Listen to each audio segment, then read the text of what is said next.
கிறிஸ்துவுக்குள் பிரியமானவர்களே, ஆண்டவராகிய இயேசு கிறிஸ்துவின் நாமத்தில் என் அன்பின் வாழ்த்துக்கள். சங்கீதம் 62 சங்கீதம் 5 வாசிக்கிறோம். என் ஆத்துமாவே தேவனையே நோக்கி அமர்ந்திரு, நான் நம்புகிறது அவராலே வரும். பாருங்கள், இங்கே எவ்வளவு அழகாக இந்த வார்த்தை எழுதப்பட்டிருக்கிறது. நான் நம்புகிறது அவராலே எனக்கு வரும் என்பதாக. அருமையான தேவனுடைய பிள்ளைகளே, இந்த கால வேளையில் நீங்கள் எதை நம்பிக்கொண்டிருக்கிறீர்கள்? எதை எதிர்பார்த்து கொண்டிருக்கிறீர்கள்? தேவன் எனக்கு இதை செய்வார், தேவன் இந்த காரியங்களை எனக்கு கைகூடி வர பண்ணுவார், தேவன் இந்த காரியங்களை வாய்க்க பண்ணுவார், தேவன் கட்டாயம் இதை எனக்கு தருவார் என்று நம்பிக்கையோடு கூட நீங்கள் எதிர்பார்த்து கொண்டிருக்கிறீர்களா? நம்பிக்கையுடைய சிறைகளே, அரணுக்கு திரும்புங்கள், இரட்டிப்பான நன்மையை தருவேன், இன்றைக்கே தருவேன் என்று ஆண்டவர் சொன்னாரே. நம்பிக்கையோடு கூட காத்து கொண்டிருக்கிற உங்களுடைய நம்பிக்கைக்கு கர்த்தர் பதில் கொடுக்க வல்லவராக இருக்கிறார். நிச்சயமாகவே முடிவு உண்டு, உன் நம்பிக்கை வீண் போகாது என்று வேதம் சொல்லுகிறது. தேவனை நம்பிக்கொண்டு தேவனுக்காக வாழ்ந்து கொண்டிருக்கிற கர்த்தருடைய பிள்ளைகளே, உங்களுடைய நம்பிக்கை ஒரு நாளும் வீண் போகாது. உங்களுடைய நம்பிக்கைக்கு கர்த்தர் பலன் கொடுக்க வல்லவராக இருக்கிறார். நீங்கள் எவைகளை யோசித்து கொண்டிருக்கிறீர்கள், எவைகளை நீங்கள் எதிர்பார்த்து தேவ சமூகத்தில் காத்திருக்கிறீர்களோ அவைகளை கட்டாயம் தேவன் செய்ய வல்லவராக இருக்கிறார். அதுதான் இங்கே எழுதப்பட்டிருக்கிறது. என் ஆத்துமாவே தேவனை நோக்கி அமர்ந்திரு, நான் நம்புகிறது அவராலே எனக்கு வரும்.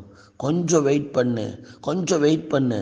நான் நம்புகிறத கர்த்தர் கட்டாயம் செய்வார். நான் எதை நம்புகிறேனோ அதை நிச்சயம் தேவன் செய்து முடிப்பார். கர்த்தர் எனக்காக யாவையும் செய்து முடிப்பார் என்று சொல்லி சங்கீதம் 138:8 வாசிக்கிறோம். அதே போல கட்டாயம் தேவன் செய்வார், நிச்சயமாக தேவன் செய்வார்.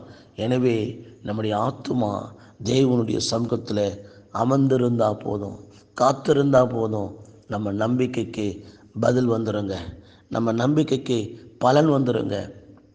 இன்றைக்கு தடுமாறி கொண்டிருக்கிறீங்களா?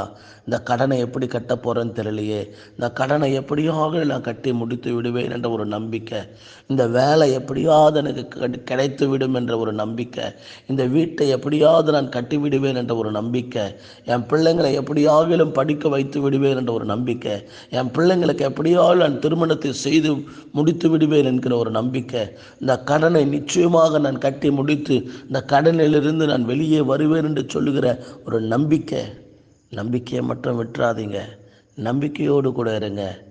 மருத்துவமனையில் சீரியஸாக இருக்கிற பேஷண்ட்டை பார்த்து டாக்டர் அந்த பேஷண்ட்டுடைய அட்டெண்டரை கூப்பிட்டு சொல்லுவாங்க, கடவுள் மேல் நம்பிக்கையாக இருங்க, எங்களால் ஒன்றும் முடியாதுங்க, கடவுள் காப்பாற்றுவார், கடவுள் மேல் நம்பிக்கையாக இருங்கன்னு சொல்லி சொல்லுவாங்க. பார்த்தீங்களா?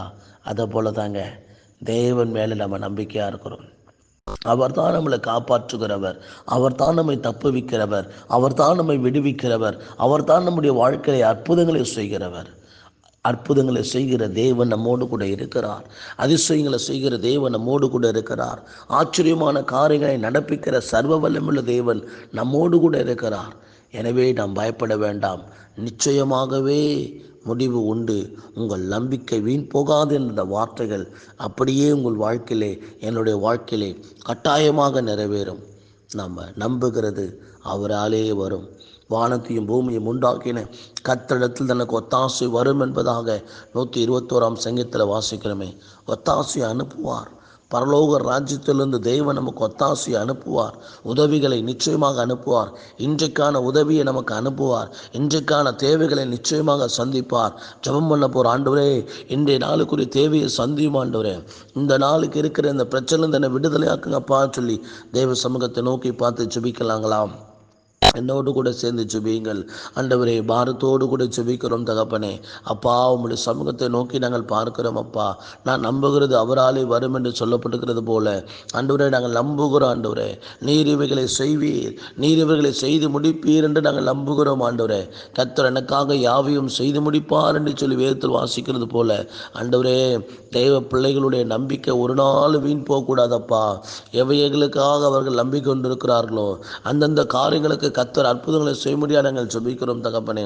அவர்கள் நம்பிக்கொண்டிருக்கிற காரியங்கள் வீண் போகாதபடி, அவர்கள் நம்பிக்கொண்டிருக்கிற காரியங்கள் பொய்த்து போகாதபடி, பொய்யாய் போகாதபடி இயேசுவின் நாமத்தில் தேவன் எங்களுக்கு செய்வார் என்ற நம்பிக்கை அவருடைய வாழ்க்கையில் அப்படியே நிறைவேறுவதாக பரிசுத்த ஆவியானவரே.